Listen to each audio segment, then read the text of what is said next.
Montana Territory, 1883. The wind carried snow across the high plains like a warning, and Eleanor Chambers stood alone beside a half-loaded wagon, her bare fingers red from cold and rage.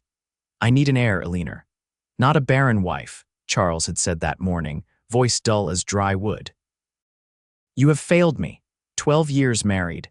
12 years of hope, of herbs boiled by midwives, of prayers whispered into pillows. And now he had packed her things and told her to go, just like that. No tears, no goodbye." The wagon creaked behind her as she stared down the road that led away from Deerfield. She had ridden in a bride, young and full of plans. Now she left with nothing but a trunk of clothes and a heart split down the middle. A long whistle cut the wind. She turned.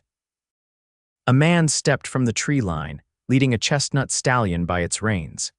His coat was dusted with snow, his hat pulled low, but she could see the shape of him, tall, lean, and walking with the kind of caution that came from living on the edge of law and land. "Ma'am," he said, voice low and rough, "you look like you could use a hand." She blinked. "Do I know you? No, but I figure you are not out here in the middle of nowhere because you want to be." She studied his face. Early 30s, maybe, with a faint scar across his chin and eyes that did not flinch. He looked like trouble.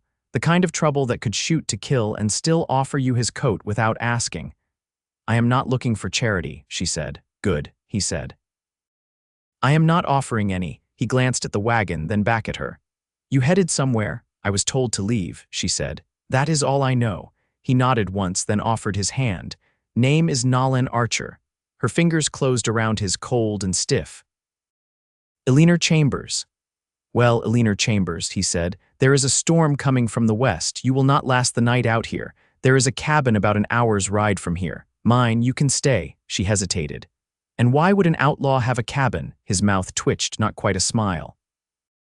"Even outlaws need to sleep." She hesitated, then finally nodded. "Fine." He helped her up onto the horse, then climbed up behind her. She could feel the warmth of his chest through her coat, and it unsettled her more than the cold ever had. The cabin was tucked beneath a ridge, small but sturdy, with smoke rising from the chimney. Inside, it smelled of pine and firewood. He lit a lamp and motioned to a chair near the hearth. "You can have the bed," he said. "I will take the floor." She sat, too tired to argue. By morning, the snow was piled knee-deep outside. Nolan had already chopped wood, coffee brewing on the stove. He handed her a cup, their fingers brushing. "You are not what I expected," she said. "Neither are you," he replied. Over the next few days, she learned he had once been a rancher's son, turned outlaw after a sheriff hanged his brother on a lie. He did not rob trains or banks. He ran supplies to outposts, smuggled food to starving families, and once broke a mother and her 2 children out of a mining camp where they had been held for debt they did not owe. "They say I am a wanted man," he told her one night as they shared a stew of rabbit and beans. "But I only take what the world already stole." She watched him in the firelight, her heart doing strange things. "You are not what people think," she whispered. He looked at her then, something quiet in his eyes. "Neither are you." She did not know when it shifted exactly. Maybe it was the night she found him sitting on the porch, snow falling around him, cradling a wooden figure he had carved, a little girl, arms outstretched. "Who is she?" she asked. He did not look up. "Her name was Grace. She and her brother were the ones I pulled from the camp. She died 3 months later from fever." Eleanor stepped closer. "And her brother, still out there, somewhere. I could not keep them both. I tried." She sat beside him. "You did more than most would." That night, when he touched her hand, she did not pull away. Days turned to weeks. The storm passed, but Eleanor stayed. She started cooking again, sewing patches in his shirts, rebuilding something with her own hands. He taught her how to shoot, how to track deer. She taught him how to laugh again. It was not a slow burn. It was quiet, yes, but it was steady. Sure, one morning as she fed the fire, she felt arms wrap around from behind. Nolan rested his chin on her shoulder. "Do you miss him?" he asked softly. "No," she said. "I miss who I thought he was." "That is different." He held her tighter. "Do you ever want children, Nolan?" she asked. His answer came slow. "I used to, still do maybe, but I have learned family is not always about blood." She turned to face him, her hands on his chest. "What if I told you I cannot give you children?" He looked at her, long and deep. I would say I already knew that, he said, and I am still here. Tears rushed to her eyes, but she smiled. He leaned down, kissed her gently, and whispered, I want you, Eleanor, not for what you can give me, but because you are the first thing that has felt like home in a very long time. She kissed him back, and this time they did not stop. That night they did not sleep apart, and when morning came they were still tangled in each other, warm beneath the blankets, a fire crackling nearby. She had been cast aside by a man who only saw her as a vessel. But Nolan Archer had truly seen her, and chosen her not in spite of what she could not give, but because of everything she already was, and she had chosen him back. The thaw came slow that spring, the snow pulling back in streaks until patches of brown grass showed beneath the pines. Mud thickened the trail leading down into the valley, and Nolan spent most mornings repairing the split-rail fencing that bordered the small pasture behind the cabin. Eleanor stood at the window while washing tin plates, watching him work with steady hands and quiet focus. She'd begun tending the narrow garden bed beside the porch, turning the earth with a spade dulled by years of use. Her palms blistered by the end of the first day, but she welcomed the ache. It was good work, real, honest work, not the kind that kept her idle and waiting for news that never came. One afternoon, she found him sitting on the edge of the porch, sharpening a blade across an oiled stone. His sleeves were rolled to the elbow, revealing forearms darkened by sun and labor. Why do you keep the fence mended? She asked, sinking down beside him. He didn't glance up. Keeps the elk out, keeps what's mine in. We don't have stock. Not yet. She looked at him, puzzled. He set the knife aside, wiping the blade clean before meeting her eyes. I've been thinking about clearing the far end of the field. Could build a small barn, maybe keep a few goats, chickens, enough to trade. She hesitated. You mean to stay? I mean to build something that lasts. The wind stirred the trees just then, a soft hush-like breath between words. She looked at the hands that had held her with such care and wondered how she'd ever mistaken herself for someone unwanted. I know how to make cheese, she said at last, and butter if we can find the right churn. He gave a slight nod, eyes steady. Then we'll find one. They rode into town a week later, wheels groaning over ruts still swollen with meltwater. Deerfield hadn't changed much. The church bell still rang at noon. The dry goods store still had that crooked sign swinging above the door. But the glances were sharper now, more curious than cruel. Nolan walked beside her, hand on the reins, his presence a quiet warning to anyone thinking of speaking out of turn. Inside the store, she ran her fingers over bolts of cloth and jars of vinegar pickles. The shopkeep, a man with a limp and a habit of chewing licorice root, watched them from behind the counter. You'll be wanting more than seed, I reckon, he said. Nolan nodded. Need a grindstone, a pair of work gloves. And if you've got any spare nails, I'll take those too. Eleanor added a tin of lye and a spool of flax thread to the pile. When they stepped outside, she paused on the boardwalk, watching a woman in a faded shawl cross the street with two children trailing behind her. I never thought I'd come back here, she said. He looked toward the church steeple. You ain't the same woman who left. No, she said. I'm not. That evening, she unpacked their supplies while Nolan lit the lantern. She found a small wooden box tucked beneath the cloth bolts inside, a length of ribbon the color of cornflowers. Nolan, he turned, wiping his hands on a rag. She held up the ribbon, his ears flushed. Saw you looking at it. Figured you might like something pretty. She stepped forward and threaded it through her hair, tying it at the nape of her neck. Well, he studied her a moment. Looks right. They didn't speak more of it. They didn't have to. Later that week, a boy no older than 12 wandered onto their land, barefoot and rail-thin, carrying a bundle wrapped in wool. He stopped just outside the fence line, eyes wary but unafraid. You Nolan Archer. His voice cracked on the second word. I am. The boy stepped closer, holding out the bundle. This come from Miss Leela down at the crossing. Said you'd know what to do with it. Nolan took it slowly, unwrapping the cloth to reveal a stack of letters and a leather pouch. He opened the pouch, fingers brushing the edge of a silver locket. Eleanor watched something shift in his face. She's gone, he said, voice flat. Who was she? He stared out at the trees. A woman who kept too many secrets for too long. He handed the boy a slice of bread and a strip of dried pork, then watched him vanish into the woods. That night, he sat at the table, reading each page without speaking. Eleanor didn't press. Instead, she pulled another quilt from the chest and repaired a torn seam by firelight. When he finally looked up, there was a weight in him that hadn't been there before. She wrote about Grace, said she kept the locket all these years, thought maybe someday when it was safe she'd find me. Give it back. Eleanor didn't reach for him. She folded the quilt and said, she found you in the only way she could. He nodded slowly. I buried a lot of things, he said. Some of them come back, some don't. She stood, moved beside him, and laid her hand over his. You don't have to bury anything here. His fingers curled around hers. Outside, the first frogs began to sing near the creek. The cabin was warm, the walls tight against the wind, and in that quiet, something steady took root between them, not born of need or rescue, but of choice. They were building a place where neither of them had to be anything but exactly what they were.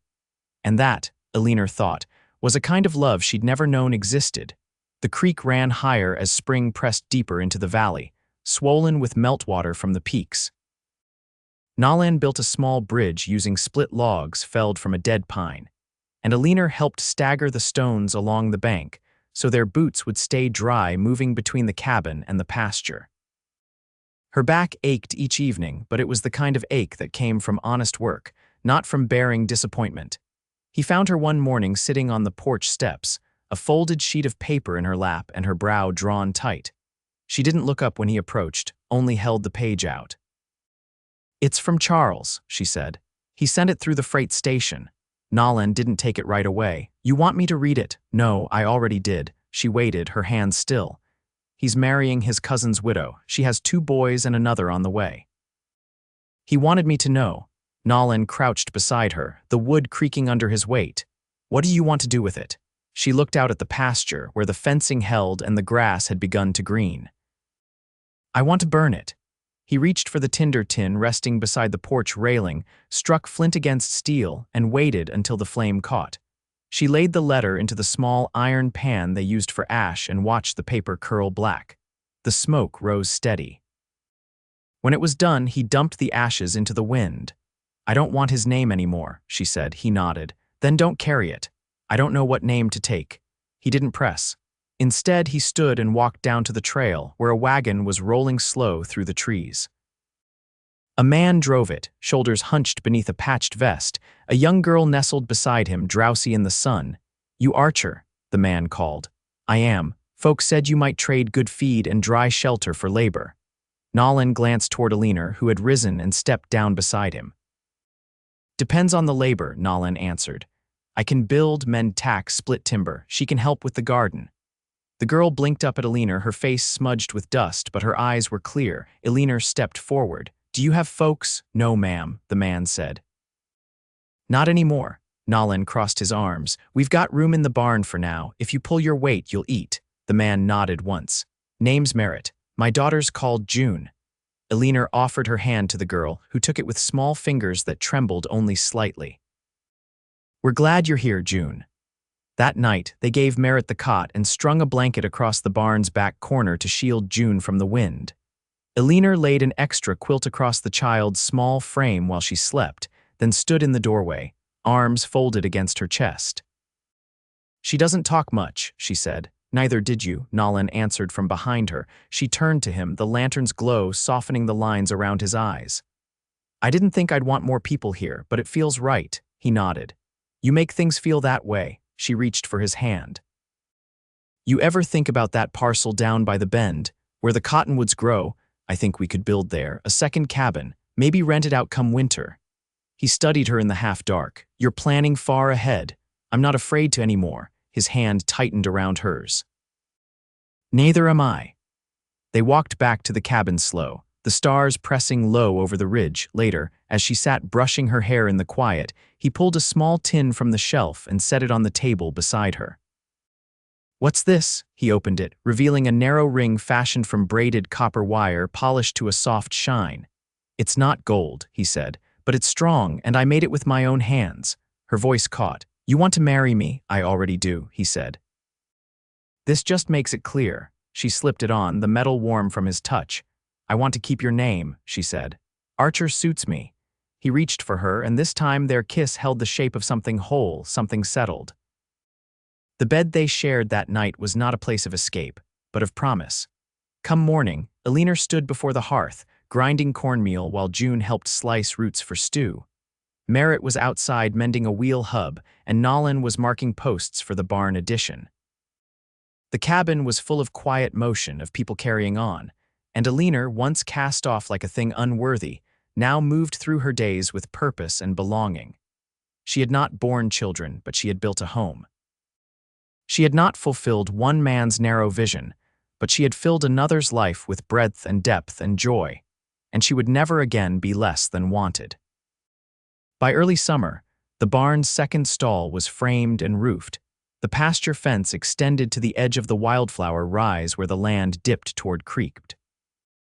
Merritt took to the work with quiet steadiness, and June followed Eleanor like a shadow, eager with her hands, quick to learn the rhythm of kneading dough and setting snares for rabbits. One morning, Eleanor stood at the edge of the field, a straw hat shading her face as she watched Nolan walk the new boundary line with a measuring rope slung over his shoulder. She stepped down the slope toward him, the hem of her skirt brushing golden yarrow. "I've been thinking," she said. He paused mid-step and waited. "We should register the land." He looked at her, eyes narrowing slightly. "We've built too much to lose it," she continued. "The Homestead Act allows for it. If we file the claim and prove 5 years improvement, 4 years and 8 months left," he said, lips pulling into something close to a grin. "I already wrote to the land office in Helena. They'll send a man out to verify." He nodded slowly. "You thinking of naming it? I thought you might," she said. He bent to pick up a stone, rubbed the dirt from its face. "This place saved me. You did, so maybe. Grace Ridge for her, and for the grace we didn't deserve but got anyway." She reached down and took his hand. "Grace Ridge," she said. "It fits." That evening, Merritt brought in a letter from town. The envelope bore the mark of the Montana Territorial Marshal's office. Nolan opened it at the table while Eleanor dried tin cups by the stove. The paper trembled slightly in his hand. "What is it?" He set it down, his voice low. "They're offering amnesty for certain crimes. If the man can prove he's turned his life toward something clean. You qualify, I'd have to testify, tell what I did, who for, might bring attention to us. But if I do it, I could ride into town without a rifle at my back." Eleanor folded the towel slowly, her gaze never leaving his. "You want to?" "I want to raise goats," he said, "and fix that damn axle on the wagon. I want to grow old out here and not have to duck behind trees when riders pass." She moved to him, her hand resting on the back of his neck. "Then do it. I'll ride with you." They left before sunrise. 3 days later, Nolan dressed in his cleanest shirt, Eleanor with her hair pinned in a simple twist, no ribbon. Merritt stayed behind with June, and the rifle Nolan had left propped by the door.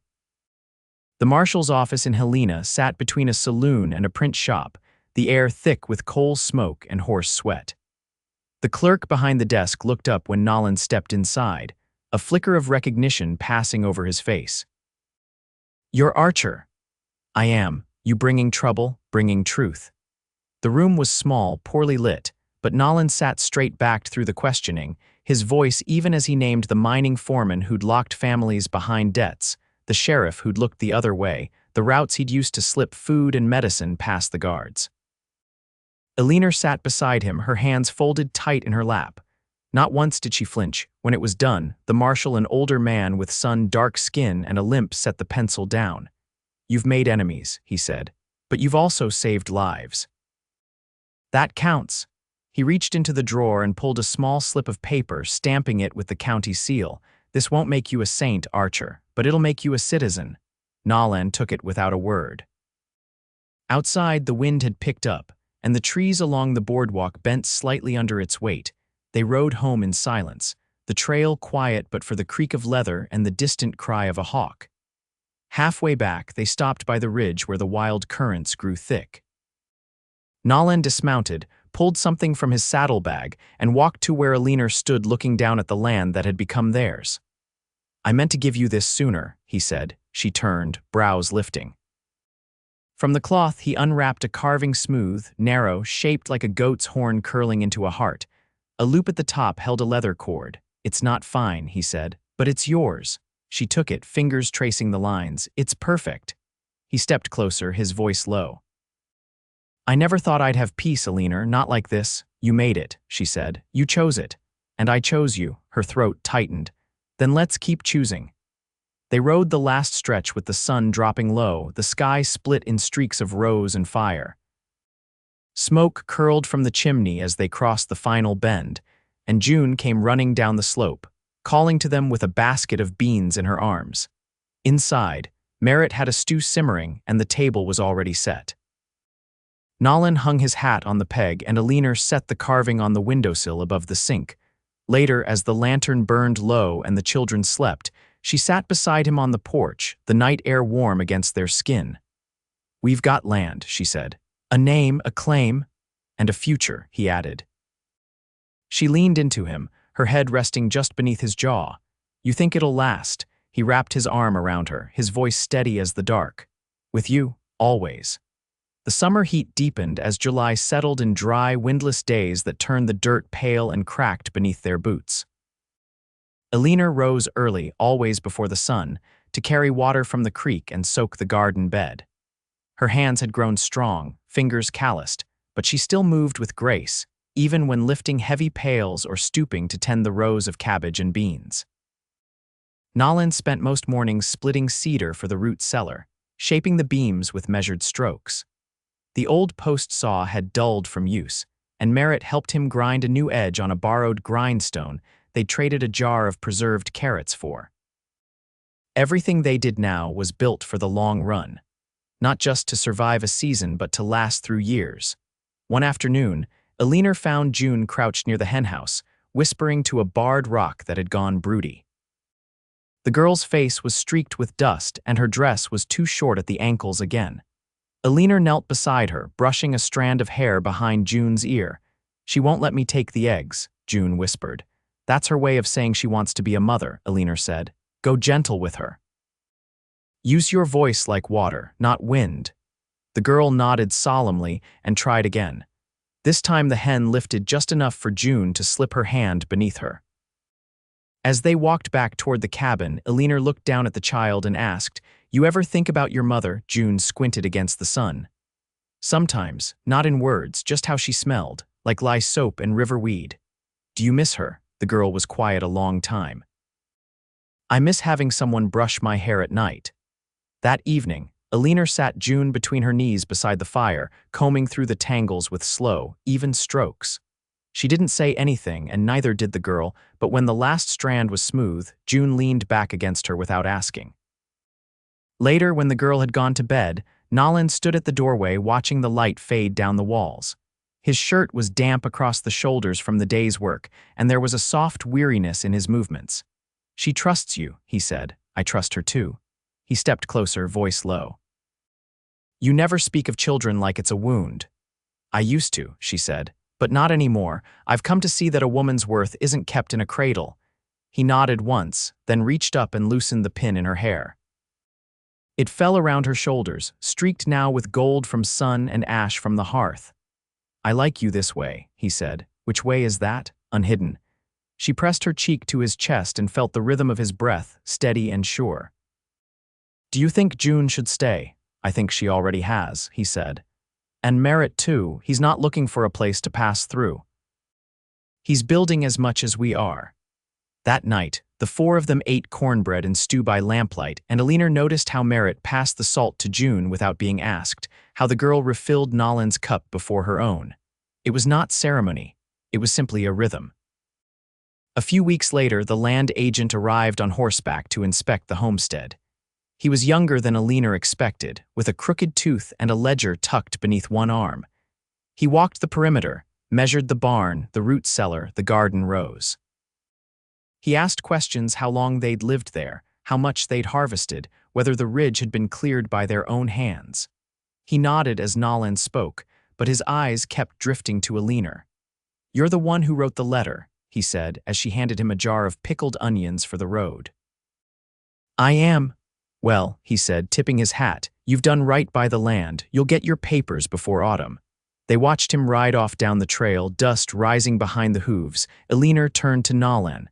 We'll be official before the frost sets in. He reached for her hand. We already are. The days shortened after that. The leaves along the creek began to curl at the edges, and the sky took on that pale, brittle blue that meant harvest was near. Merritt brought in firewood by the armful, stacking it clean along the cabin wall. June had grown taller, her face losing the roundness of childhood, her laughter fuller now. One morning, Eleanor woke to find Nolan already outside, standing at the edge of the ridge with the carving he'd once given her in his hand. She stepped into her boots and joined him, the air cool against her cheeks. I've been thinking, he said. We should mark this place. With what? He held up the carving. Let's set it into the gatepost. Let anyone who passes know this land has a name. That what grew here started with something true. They worked together, fitting the heart-shaped carving into the wood, sealing it with resin. When it dried, it gleamed softly in the light, a quiet promise. That night, Eleanor laid beside him, her head on his shoulder, her hand resting over the curve of his belly. I never knew love could feel this quiet, she said. It doesn't have to be loud to be strong, he whispered. As the wind moved through the cottonwoods outside, she thought of her first night in this cabin, cold, uncertain, afraid. And now here she was, warm in every way that mattered. In the months that followed, the harvest came in full. They cured meat, dried apples, packed preserves into jars. Merritt built a smokehouse beside the barn, and June began schooling with a traveling teacher who passed through each month. The cabin filled with books, with laughter, with the kind of noise that made a place feel lived in. When winter came, it did not take them by surprise. The walls held. The hearth burned steady, and when the snow fell, it fell on a home that had been made with hands that had learned to hold and not let go. Eleanor and Nolan sat by the fire one evening in late December, the world outside hushed in white. She rested her head on his leg, and he combed his fingers through her hair with the kind of tenderness that never needed words. I never thought I'd find this, she murmured. He looked down at her, eyes full of the kind of light that doesn't fade. You didn't find it, you built it, and she had. With him, with all of them, they stayed through many seasons. The land stayed theirs. The love stayed strong. And through every winter and every spring that followed, Eleanor Archer lived with the sure knowing that she was not only loved, but chosen every day by a man who had seen her clearly from the start and never once looked away.